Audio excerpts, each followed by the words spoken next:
Is what we saw play out in the last 2 weeks is a crude and disgusting video sparked outrage throughout the Muslim world. Now, I have made it clear that the United States government had nothing to do with this video. We understand why people take offense to this video because millions of our citizens are among them. There's no video that justifies an attack on an embassy. Okay. Over and over and over.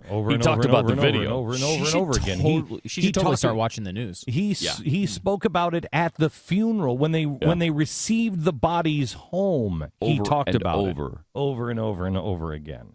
But that's, whatever. Hillary Clinton now has taken the fall for this.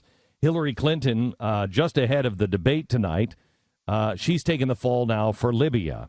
But certainly there's a blame game going on in Washington. In fact, during the presidential debate, Vice President Biden said, we didn't know.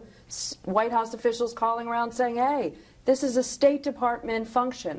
Are they throwing you under the bus? Oh, of course not. Look, I take responsibility. I'm in charge of the State Department, 60,000 plus people all over the world, 275 posts. Wow. It's amazing. Never, ever has Barack Obama, the president of the United States, said those words after the fact. Not on spending, not on debt, not on jobs, not on broken promises, certainly not on Libya. Never has he said, I'm the president of the United States. I take responsibility for this. Never. Joe Biden absolutely did throw her under the bus. Hillary Clinton is dutifully laying there as tires run over her torso. I don't know why exactly. Intelligence community initially called it a protest. State Department never did. You never did. The story has changed now. And as you know, Republicans are charging that this was a cover-up. Was it a rush to judgment, or was it bad intelligence, as Vice President Biden suggests? Elise, I take a very different view of this. I have now for 20 years been very much in the administration decision-making, first with my husband, then after 9/11, working with President Bush, now, of course, in President Obama's cabinet. In the wake of an attack like this, in the fog of war, there's always going to be confusion. And I think it is absolutely fair to say that everyone had the same intelligence. Everyone who spoke... Bad intelligence, Well, it seems, everyone though. who spoke tried to give the information that they had. As time has gone on, the information has changed. Okay. We've gotten more detail. No. Do not accept this from our leaders. America, you cannot accept this. There's something called a video camera. Now, I know this is really hard to understand, but it will take pictures. Wait, not moving pictures. Moving pictures, something that Edison worked on, and take moving pictures of it. And they take this camera and they put it in something called a drone. A drone? Yes. And it's like a little airplane pad. And it flies over. And we had drones dispatched, and they were flying over not the embassy, okay, not the consulate, but the, quote, safe house. But this moving picture thing is inside the drone? Yes.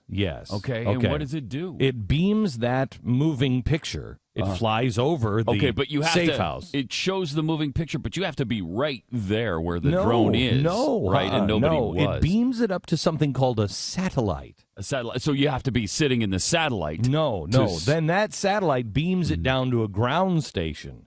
Wow. And the ground station delivers it right to many houses. Sometimes only one house. Sometimes that house could be any color. Let's pick one. White. And if you're in this white house, you'd be able to watch it in real time. And you know what's funny is the intelligence agency had a drone with one of those special moving picture cameras over the safe house. And the pictures were beamed all over in real time. But the president decided he was going to go to bed before they watched the end of this movie where they could say, I see dead people. He missed that part and I hate to surprise him now. But do not buy this lie from the State Department that they didn't know what was going on. There was a drone taking live pictures. They knew exactly what was going on. I mean, I've never seen anything like it. Do you remember when FDR came out and said that Pearl Harbor was just a protest? Do you remember that? Oh, no, wait. No, that didn't happen. No, it doesn't happen. When an unprecedented coordinated attack occurs on U.S. soil in a foreign land, that's what's called a protest. I can't think of another example in all of our history. Hillary is taking the fall for this the day before the debate. Why? All of this coming from a politician who in 2008 said this. I believe we need a president who believed what Harry Truman believed, that the buck stopped in the Oval Office. I do too, Hillary. When did you stop believing that? The media gladly eating up the administration's story. The reporter sets the question up. The White House initially called it a protest. You never did. How does she let her get away with? There was confusion. The fog of war. Anybody who is military knows exactly who the fog of war is for. The fog of war is not for the politicians. It's for the military on the ground who are in the actual smoke and fog of war. Not for somebody who's sitting in a nice cushy chair behind the Resolute desk watching moving pictures in real time. There's no fog of war for them. They don't have to worry about all the things that people do who are actually on the ground, actually fighting for their lives. Now the fog of war, which was designed to help the soldiers, now that's for the politicians? Wow. There was confusion. Everybody had the same intelligence, but tried to give the information they had. As the information has changed. What? You just contradicted yourself. If everybody had the same intelligence, why was your story different than the White House story? You had the same intelligence, and they tried to give the information that they had. What? So did you have that it was a protest too? Because you never said that. Why would you not say that if that was the intelligence that you had? The fact is they're lying, and they're covering for the Oval Office. They're covering for the President of the United States. Tonight I'm going to show you how dangerous this is because we have not learned any lesson. This president, you know why the president lost the first debate? Because nobody's ever challenged him. David Gergen said it absolutely spot on CNN right after the debate. He said this president has not had anybody talk to him like this in years. I contend 6 years, not 4, 6. Nobody ever questions this guy. So when somebody was questioning, all he was thinking, I'm sure, was, who the hell are you? No, these are the facts. He really believes these things because nobody ever says, Mr. President, you're crazy. That's not what happened. We have the moving picture right here, sir. There's no protest. If he says it, it's the emperor has no clothes. And so he was standing there, and he felt like he had been sideswiped.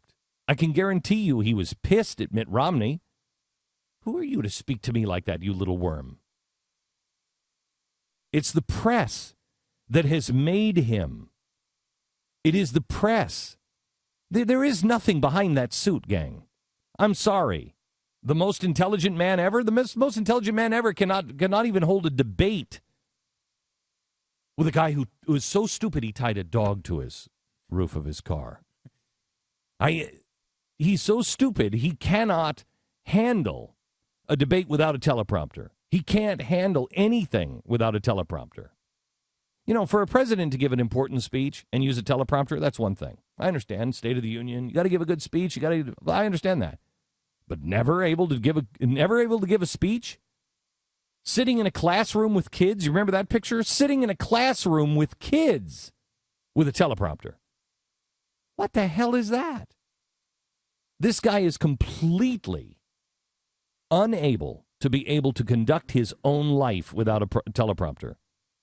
He might be able to go into the kitchen and talk to his wife, but he cannot conduct business in his own life as president of the United States without somebody telling him what to say. And they're covering. And why is this important? Because we're making exactly the same mistake now that we made in Libya in Jordan and Syria.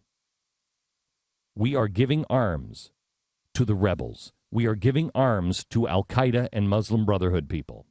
Why are we even in Jordan now? Did you know we even went in Jordan? The president decided to send troops to Jordan. Why? Because the Muslim Brotherhood is in Jordan. That's why. The Muslim Brotherhood told the king, we're going to protest unless you do these things. We're marching to the drum of the Muslim Brotherhood. I've never seen anything like Hillary Clinton and what she's just done. In an age when we have instant access, instant photos, video phones, sound from across the planet, from a phone, you can't tell me that the leader of the free world didn't know exactly what was going on in Benghazi when the embassy was attacked. He knew. Not only were the guys inside posting on gaming sites, you can't tell me they couldn't get a satellite phone. You can't tell me that they weren't aware. You cannot tell me that the president didn't have access to the drone video when the military sent a drone over the house to watch exactly what was going on. The president didn't know. If the president and the vice president didn't know, then these guys are completely unattached and we are in peril. It is his job to protect. Can you imagine if California all of a sudden was under attack and the president said, well, I didn't know. I didn't have a camera in front of California. That is exactly what an embassy is. It is sovereign territory. They attacked the United States of America, and he went to bed. He knew it was a full-scale attack by terrorists. He knew it had nothing to do with a stupid YouTube video. What he didn't know when he went to bed was what had happened to the ambassador that he appointed. He didn't stay up long enough to find out. When the phone rings at 3 a.m., who's going to answer the phone? Well, it sure the hell won't be Barack Obama. He's sleeping. He's got a speech to give and a fundraiser the next day. I hope and pray Mitt Romney knows this story. I hope and pray Mitt Romney really understands what's going on this. I hope and pray that he understands what the Muslim Brotherhood and the effect the Muslim Brotherhood has on this administration. The American people cannot go back to sleep. We cannot go to sleep on this like our president did. Otherwise, our republic will end up the same way as our ambassador did.